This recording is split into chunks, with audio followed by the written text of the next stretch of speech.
me just say that as I listened to what the mayor was saying, and I see Ms. Pamela Herndon back there, representative, one of the things that I was doing is working with Kate. I was a criminal investigator with the district attorney's office. Then I became the procurement director, sort of office manager. And one day I just sort of woke up. And I was hearing all these negative things about city government, county government, state government, federal government. And I said, either you're part of the problem or you're part of the solution. And I had just completed my master's at the university. And I said, I want to run my own business. I want to run my own business, but I'm going to run it from the public sector. And when I got ready to run, I decided I was going to run for county treasurer. And the first thing I was told, I couldn't do it because of my pigmentation. And, oh yes. And that was 1981. And so I didn't believe that. I've been told all my life I can be anything I want to be. And so that is the thing that motivated me to go out here and say, young folks, you need to get involved, you need to get engaged. And I want to thank people like Hannah Best, Kate Stetson, Alice Hoppers, who's no longer with us. And Alice was one of the most revered and feared people in this state. But she had also had this attitude. We used to socialize. They used to welcome all the new people into the city over to her house. And her and I were sitting down, and I had become the first vice president of the Albuquerque NAACP, and this is in the 70s. And she says to me, I said, I want you to be our youth director. And we had a very strong NAACP, and this is where I got a lot of my foundation in organizing, fundraising, engaging. That laid a foundation for me, because we had people like Dr. Beck Nail's brother, Ray Hamilton, was over our legal redress. And he was working for the U.S. Attorney's Office. We had a strong area in reference to education. And we had an actually minister who's deceased today, and he headed up our minister's redress, or legal redress and legal and ministers. So those are the types of things that when I got ready to decide I was going to run for public office, NAACP gave me a foundation. Because NAACP, it is not something that you join, it's something that you do.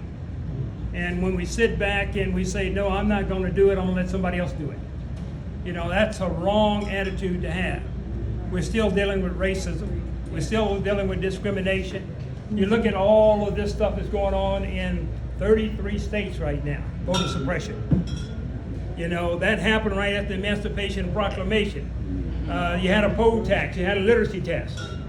Now they're saying, okay, we're going to take the number of polling places that you can go and vote. So it is still relevant today, the NAACP.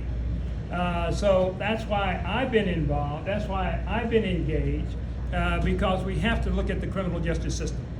African Americans about 2.5% population here, but they almost say anywhere from 12 to 14% incarcerated in Santa Fe. You know, we have to address this issue that Dr. King talked about, poverty.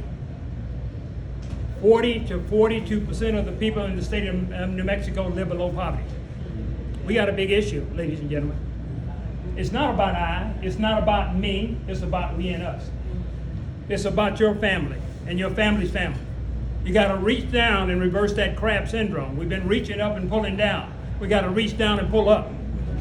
And so those are the types of things that NAACP signify to me that they're in this fight. They're in Washington fighting this battle. They're in the state legislators fighting these battles. Sometimes when you mention the term political, everything we do in our life is political. Everything. When you're trying to get a job, you're trying to persuade somebody. It is political, ladies and gentlemen. So when you hear that term and you start running the opposite way, you should be running to get engaged, because that is what it's about. These are the people that are making laws that affect your life every day, that affect your family's life every day. You know, we had the Brown versus Topeka Board of Education, 1954. We're still fighting for a right to a good quality education today. You know, they had Yazzie versus Martinez right in this state here, saying people are not getting a quality education. So I actually really got a good foundation also from Dr. Becknell, who actually started African American Studies at the University of New Mexico. If you don't know your history, you don't know where you are today, and you don't know where you need to go tomorrow. Mm-hmm. So give Dr. Becknell a big round of applause.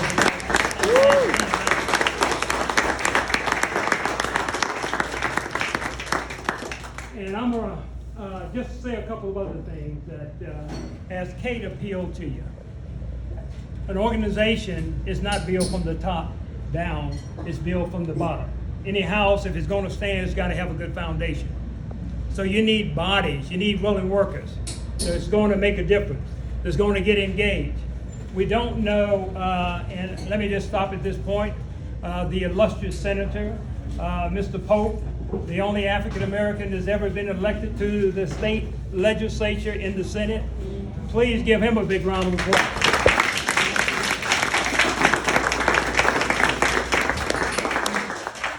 But it's not about a numbers game, it's about your heart. It's about what you're willing to give. You know, you can't afford to say I'm tired. You can't afford to say I'm going to give up. There's too much work to be done. When we're talking about economic opportunity, you know, there's a lot of people being denied that. We talked about a quality education, a lot of people being denied that. When we talk environmental justice or injustice, look where all the trash is being, all those people in Michigan, all those kids because of that lead poisoning. These kids, you can't reverse that. That's where they dumped all this stuff. That's where all the pipes were. Ladies and gentlemen, there's a lot to fight for. NAACP came about in 1909. In the state of New Mexico, they had a civil rights and a human rights organization even before 1909. They've been fighting these battles. I was born in Roswell, New Mexico. And when I started first grade, school was segregated. They were segregated. Moved to Albuquerque the next year, they were integrated. So, ladies and gentlemen, I just want to encourage you to get engaged, get involved. Stop showing the complacency, the apathy, say let somebody else do it for us. The only way it's going to get done is you got to speak up and speak out. If you see something wrong, you got to let the folks know you can't say that anymore. You know, so again, I want to thank all of you for coming out tonight. You could have been doing something else. And one other person I really want to mention here, that she has been, you know, Miss Farrar on all the work that she's done. But Miss Helen Whiteside, when I first got ready to run, and let me just share with you a couple things. A lot of people say, well, your late wife, you're where you are because of her. And Mandy was a tremendous politician who has been 20 years last month, the 3rd of November, that she passed away. But she knew everybody. She was a preacher's kid, and she was the politician. So we talk about coat telling. I did a lot of dress telling. So she pulled me along. So those are the things. But Miss Whiteside, she said, let me see what I can do for you. And let me say, before it was fashionable to wear braids, she was told, you got to take your braids down. She says to me, she said, you tell them this, I'm not taking my braids down for anybody. So she's willing to stand up and speak her piece and tell people what she would or would not do. We had my first candidate, Herb Cruz. When we talk about no racism, no discrimination, people ask, how did you do it? What he did is he took a picture of me and put it on the paper and made it so dark that you couldn't hardly see it. And he put on there, no education. And there I was, master's, bachelor's degree, and he's saying that's who I'm running against. That's what I had to deal with. So people think that it was easy. You just walked into it. And when you're running for state, you go around this state 3 or 4 times. So you need good volunteers. You need to raise money. So I commend Brian Colon.